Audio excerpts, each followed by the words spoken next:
আসসালামু আলাইকুম। কেমন আছেন সবাই? আশা করি সবাই অনেক ভালো আছেন। আজকে অল্প পরিমাণে কিছু গরুর গোশত রান্না করব। তার জন্যে ছোট্ট একটা পাতিল নিয়ে নিচ্ছি। এই পাতিলে এই গরুর গোশতটা রান্না করব। আজকে গরুর গোশত সেই কুরবানি ঈদের এখনও শেষ হয় নাই আমাদের কুরবানির গোশত। কিছু পরিমাণ রয়ে গেছে। তাই আজকে অল্প পরিমাণে পোলাও আর মুরগির একটু রোস্ট পাকাবো আর গরুর গোশত পাকাবো। খাইতে মন চাইলো তাই রান্না করব। বাড়িতে মানুষ কম, রান্নার পরিমাণও কম, কারণ যেখানে মানুষ কম থাকে সেখানে কাজও কম থাকে, সব কিছুই কম লাগে, সব কিছুই কম কম ব্যবহার হয়।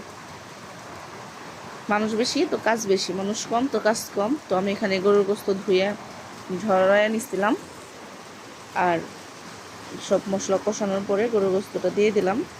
গরুর গোশত একটু আদা বাটা লবণ আর লেবুর রস দিয়ে মাখায় রাখছিলাম। আজকে গরুর গোশত বেশি মশলা দিয়ে রান্না করব না, হালকা পরিমাণে মশলা দিয়ে রান্না করব, হলুদ ছাড়া সাদা করে রান্না করব। আজকে গরুর গোশতের মধ্যে দিয়ে দিছিলাম দুধ, গরুর দুধ, জানি কালারটা একটু সাদা সাদা আসে এর জন্য। আর এই পাশে এটা কি পাখি বলে জানি না, রান্না করতেছি হঠাৎ দেখি পাখিটা আসছে, তাই ওরও একটু ক্লিপ নিয়ে নেই। তো ও সম্ভবত পোকা খাচ্ছিল, এর জন্যই ও এখানে আসছে। এটা আমাদের রান্নাঘরের পাশেই ছিল, জ্বালানা দিয়ে দেখা যায়। আর এ পাশে রোস্ট পাকানোর জন্য এটা ছিল ফার্মের মুরগি, ব্রয়লার যা বলে, ওই ব্রয়লার মুরগির বড় বড় পিস করে নিচ্ছি, রোস্টের মতো করে পাকিয়ে দেবো এর জন্য। তো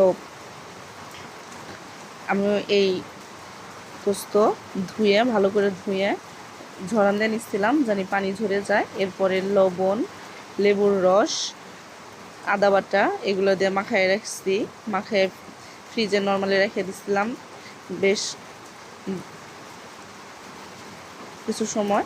আর এরপরে রান্না করার জন্য নিয়ে আসি, এক চুলায় গরুর গোস্ত দিয়ে দিচ্ছি। আর এই পাশে এই গোস্ত রান্না করার জন্য ভাইজা নিতেছি, কারণ ভাইজা নিলে খাইতে মজা লাগে। আর এইদিকে ছিল গরুর গোস্ত, ভালো মতো কষে পানি দিয়ে দিচ্ছি। আর এপাশে বেরেস্তা ভাজার জন্য কিছু পরিমাণ পেঁয়াজ কুচি করে নিচ্ছি, বেরেস্তা বানাবো গরুর গোস্তে এবং রোস্টের মধ্যে। আবার পোলাওর মধ্যেও বেরেস্তা দিলে ভালো লাগে, এর জন্য আগে বেরেস্তা ভাজা উঠিয়ে রাখবো। বেরেস্তা ভাজতে বেশ কিছুক্ষণ সময় লাগে, অল্প আছে ঘন ঘন নাড়া দিয়ে ভেজে নিচ্ছিলাম। আর এই যে গরু গোস্ত রান্না করা শেষ, আমি উপরে কিছু বেরেস্তা দিয়ে দিচ্ছি। আর এই পাশে ওই রোস্ট পাকানোর জন্য আমি কিছু পেঁয়াজ ব্লেন্ডার করে নিচ্ছিলাম, পেঁয়াজও দিয়ে ভালো মতো কষিয়ে নিলাম।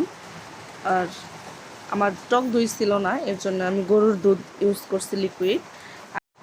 আর এই ছিল রোস্টের শেষ পরিস্থিতি। সবাই ভালো থাকবেন, সুস্থ থাকবেন, আমাদের জন্য দোয়া করবেন। আসসালামু আলাইকুম, আল্লাহ হাফিজ।